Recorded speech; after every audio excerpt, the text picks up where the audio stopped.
Welcome. For those who don't know, this is Reverend Ajabu. I am your host for After Naked Truth.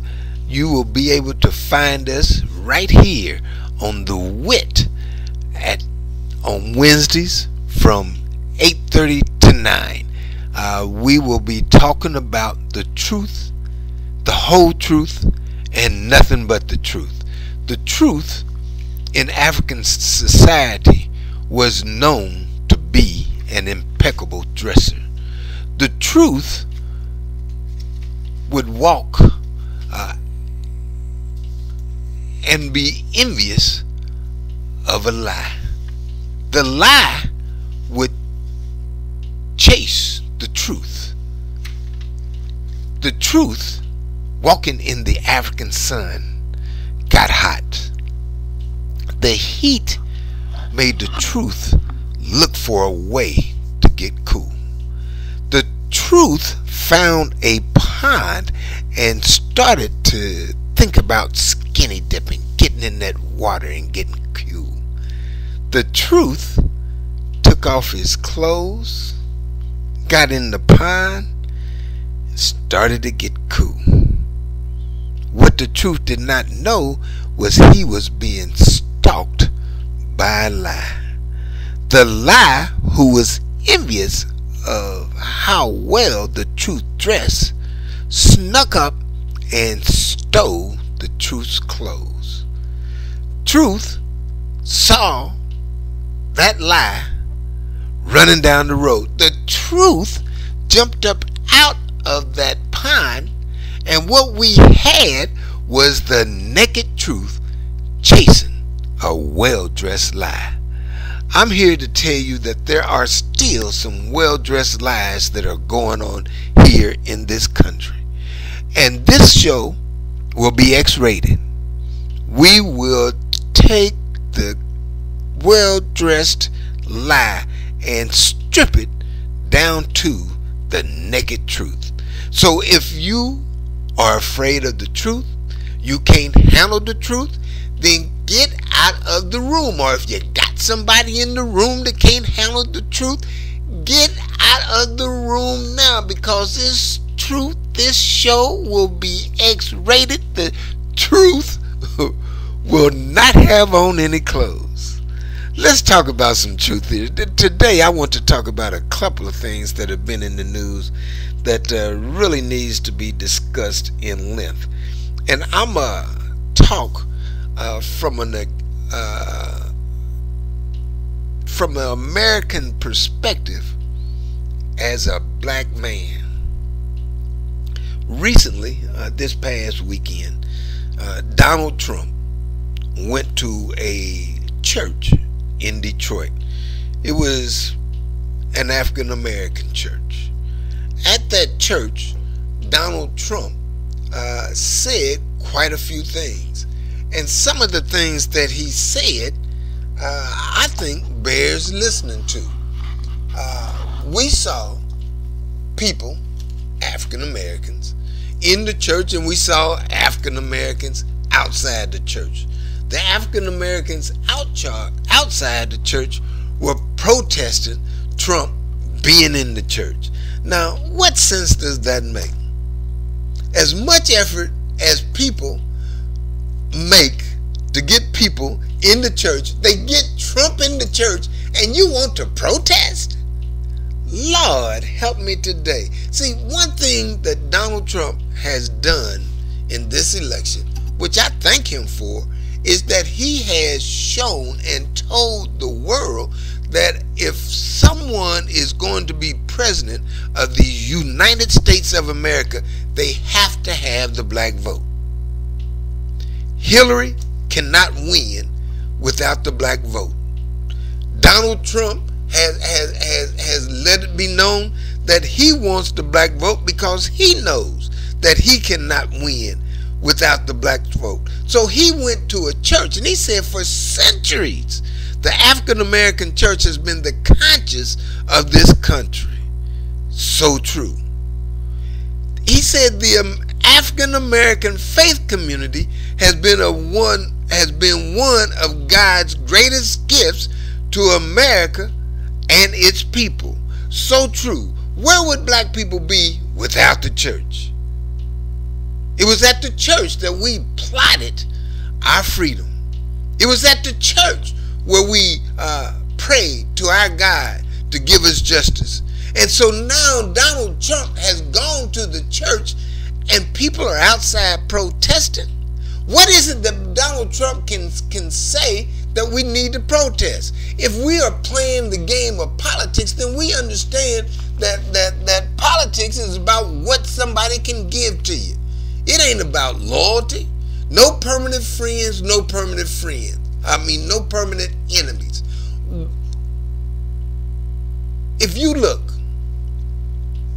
at yourself, and I'm talking basically to black people, but I'm coming to white people too, because we're all Americans and we all in this boat together. And if we don't get along, then this country is going to erupt. More about that later. But I was talking to people who are of African descent, African Americans, and I asked them, do you vote? They said yes. I said, okay, when you vote, how do you normally vote? They said, well, normally I vote Democrat. I said, when you look at how you have supported the Democratic Party, can you look at something tangible that the Democratic Party has given you for your support? To the man and woman, not a one could point to anything. So the question becomes, in politics, if you're supporting the Democratic Party or supporting any party and not getting anything out of the party, then why do you support the party? That's the reason why they say that the Democrats can take the black vote for granted, because they know that they can get the black vote and don't have to give up anything. Donald Trump is saying that he's willing to give up something. He hasn't said what that is, but I'm saying that what black people, African Americans, people of African descent, what we want, we should be telling them, not asking them what they're going to give us. We should be telling them what we want. Look at this. If Donald Trump were to say, all right, I'm not going to give you anything. I'll show you how to get it. I'm not going to make you independent or make you dependent like the Democratic Party has done. Have you sitting at the trough nibbling crumbs from the government dough. But I'll show you how to be able to depend on yourself. Wonder if Donald Trump said, what I will do is I will place $5 million in Citizens Trust Bank, which is a black bank there in Atlanta. And I challenge Dwayne Wade, LeBron James, all the black churches to do the same. What impact would that have? That deposit in the black bank would allow Citizens Trust to be able to entertain more conversations from entrepreneurs who then could create businesses, and with those businesses create jobs within the neighborhood. At that point, we don't have to worry about or ask somebody to give us a job. We can create a job. Wonder if Donald Trump said that he was willing to do that with $5 million of his own dollars. Would that not be worthy of support? Would that not mean that we would be getting something for our support? I'm saying right now, and I'm not a supporter of Donald Trump. Don't get that twisted. Nor am I a supporter of Hillary Clinton. Ain't neither one of them offered anything that I see at this point is worthy of my support. And if both of them need our vote as people of African descent, then why are we not demanding something in return for our vote? Trump is said he wants it. Okay, I say we ought to negotiate and say, all right, if you want it, put that $5 million in the bank. Hillary has said she wants to keep our support. I say, okay, Hillary, if you want to keep it, you put the $5 million in the bank. Somebody put the $5 million in the bank, and then not only am I telling them to put the $5 million in the bank, I'm saying those of us who are economically situated to do the same, do the same. LeBron, Dwayne Wade, even let me talk about well, not yet. I'm gonna go to Kaepernick, but not right now. Let me say one other thing before I go there. Donald Trump called Hillary Clinton a bigot. Likewise, Hillary Clinton called Donald Trump a bigot. I don't believe either one of them lied. So why are we hustling back and forth, protesting about which bigot we're going to support? And let me even say, I don't even care that they are a bigot. You can be a bigot, I don't care. When you're talking about politics, I don't care about your bigotry. I'm talking about what's in it for me. If you want my support, if you need to have my vote in order to be victorious, then what is it worth to you? We should be negotiating, not standing out in the street protesting for some people who has taken our vote for granted. Something is wrong with that. And then they say, well, Donald Trump is a racist. Well, he may be, but what's the offer? When you look at Hillary Clinton, you could say the same thing. Hillary Clinton, in 2008, when she was running against Barack Obama, and she was losing in May, they said, well, Hillary, it's time for you to get out. She said, no, I'm not getting out. If you look at the race when Kennedy was running, he got assassinated in June. Why would I get out in May? What? What does that mean? She's saying that ain't no sense in getting out in May because by June, Barack Obama might be dead. Somebody might be done killed him. She had planted a seed. She spoke death over that man's life. And for the life of me, I can't see how Michelle spoke about how she wanted or she trusted Hillary to safely oversee her children when Hillary spoke death over her children's father's life. How do you support that? And in the backdrop of understanding that Barack Obama has gotten more death threats than any other person that has ran for president. Hillary Clinton planted that seed. And so now we're going to come out and support her for her to take us for granted? No. And again, I'm saying, all right, you done said that, I don't care. Because you done told us who you are, and Trump done called you a bigot. You done called Trump a bigot. Ain't neither one of you lying. The question is for us as a people, what are you offering? Put that $5 million in the bank. And then likewise, we shouldn't be looking for others to do for us what we ought to be doing for ourselves. We need to put our own money in the bank. Now, I ain't got no $5 million.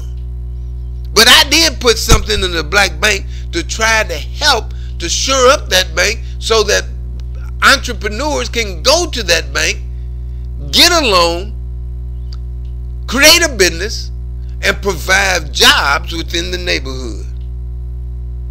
Now,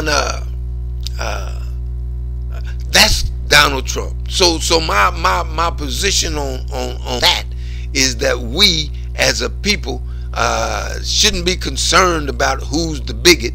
We should be concerned about the offer. Secondly, Colin Kaepernick has caused a firestorm. Y'all know who he is. He's the quarterback for the San Francisco 49ers. And during a preseason game, he started not standing for the national anthem. People are saying, Colin, all the wealth that you done work, that you done earned, and they done gave you, and you can't stand for the national anthem. Well, why is he not standing? He said that he's not standing because people of color are being brutalized by the police. He said that he's not standing for a country that will allow its citizens to be treated unfairly, and unfairly to the extent of death. Now, people are trying to make that a race issue. I'm saying that that has race implications, but police shooting black people down in the streets is actually a question of police community relations. Watch this now. When Kaepernick took his stance, the police in San Diego, San Jose, out there in California somewhere, said that if the 49ers organization does not chastise Kaepernick, then they were not going to pull security. The last I looked, overwhelmingly in the stands are white people. So if the police don't pull security and a terrorist gets in there and sets off a bomb or does something else ignorant, whose life is going to be in jeopardy? The police are saying they don't care whose life they put in jeopardy if you don't stop people from talking about them what they think is negative. But police got to quit shooting people down in the street. Unarmed people. People running from them. And then they lie about it. You find out when there's a video, you look at the video and what the report that was made by the police, and you compare it to the video, they're in 100 degrees out of phase with one another. This stuff has got to stop. And Kaepernick is saying that it needs to stop, and in order for him to bring attention to help it stop, he's going to start kneeling and not standing for the national anthem. People are criticizing, you are disrespecting soldiers. Soldiers lived and died for people to stand for the national anthem. That's not right. Well, it could be right. Soldiers, which I'm one, decorated, I might add. Our unit got the Bronze Star, which is the second highest accommodation that you can get. That means in Vietnam, where I was, we lost people. Smitty, Junior, dead, fighting for the freedoms here. For you to have that freedom. What is that freedom? The First Amendment says you have the right of expression. It didn't say that you had to express yourself so that everybody else went along with it. It said, no, you have the right to express yourself, and you have the right to criticize the government. It said that you didn't have, it don't say that you only have the right if you stand for the national anthem. It does not put any qualifier on that right. And it says that if the government tries to stop you from expressing yourself, then you have this Second Amendment the right to bear arms, so that you can say what it is that you want to say, how you want to say it. Now Mark Cuban, who is a billionaire and owner of the Dallas Mavericks, he said, boy, y'all ought to be happy. He didn't get out there shooting no gun. He didn't burn nothing up. The man sat down. And he sat down for a good reason.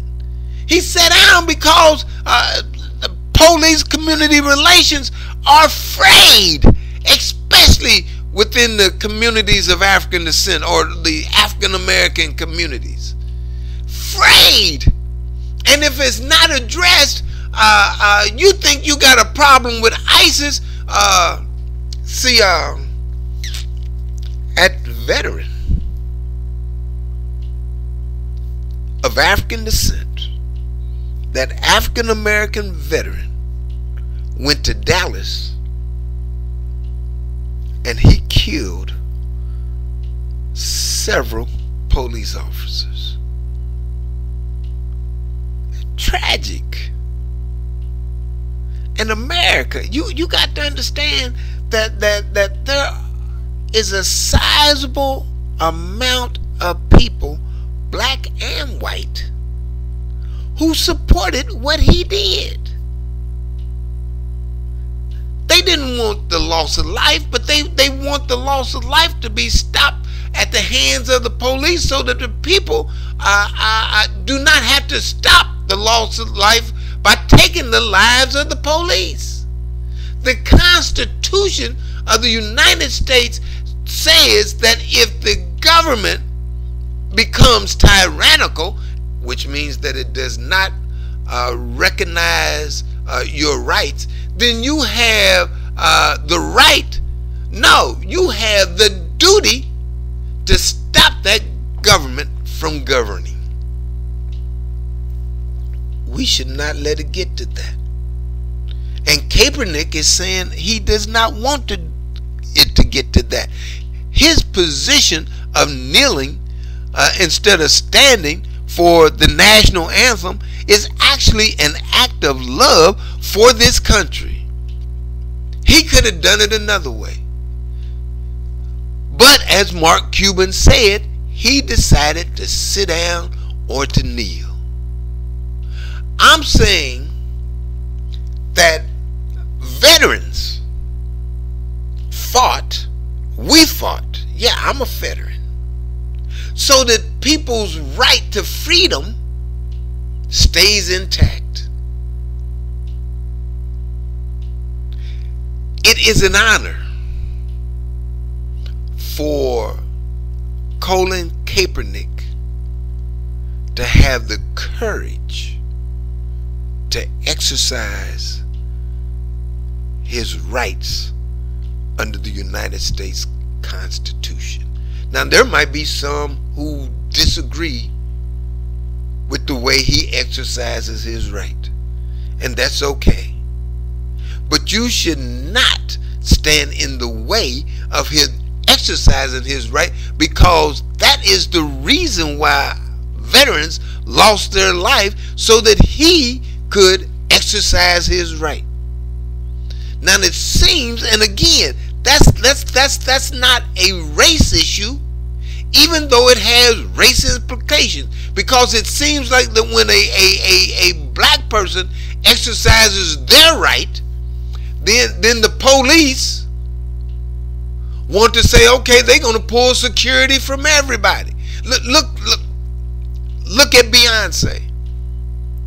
When she performed at the Super Bowl, performed Formation, dedicated the song to the Black Panthers, the police in Pittsburgh said, if you come here for a concert, we're not going to pull security. Well, again, a bunch. There's probably more white folks in the audience looking at Beyonce than there are black. If you pull security, Mr. Police Officer, then you jeopardize the lives of black, white, Jew, and Gentile. How is it that you done made yourself a protected class up and beyond anybody else's safety? Your job is to serve and protect. Your job is to serve and protect those who you agree with and those who you disagree with. So long as they are within the law, exercising their right given to them by the United States Constitution, Mr. Police Officer, your job is to protect them. Now, I'm trying to tell y'all, if y'all can't stand the truth, get out of the room. We after the naked truth. The truth up in this program will not have on any clothes. I'm stripping it. We're not going to have those well-dressed lies up in here. Are you ready? I'm telling you, the truth has got to be told, and it's got to be told, because if it's not told, and you start having people rebel like that brother did in Dallas, then we're going to have an internal revolution. You're already fighting outside terrorism that has infiltrated here. But if you have Americans, citizens, rebelling because of the way that the police is acting, boy, you got something on your hands. You got an internal fight and an external fight, and the country can't stand that. Colin Kaepernick is trying to do a peaceful demonstration to say enough. This stuff has got to stop. And then see, the police, and I'm gonna go into this further. I got a program. I think I'll do that the next time. The police might be the ones that's breaking the law. Isn't it amazing that you don't hardly hear any police officer speak ill of other police officers that have gone astray? It's got to stop. So I'm getting ready to wind it down, because the truth is best given in small proportions. I've given you a little bit, but there's a lot of bit that has to be said. We are going to strip them clothes off of that lie. We must go forward as a people and love one another, so that when it comes time for us to exist in this country peacefully, that everybody's rights are respected. I am your host, Reverend Ajabu. We are listening to the whole truth, and nothing but the truth. If you cannot stand the truth, then this is not the show for you, because we are going to tell it in the way that it has to be told. So every Wednesday, 8:30 to 9, right here on 91.9 The Wit, WITT. Come visit us, come see us, and you can always look on the website Ajabu Speaks for upcoming shows. Again, Ajabu Speaks for upcoming shows. We will see you next week.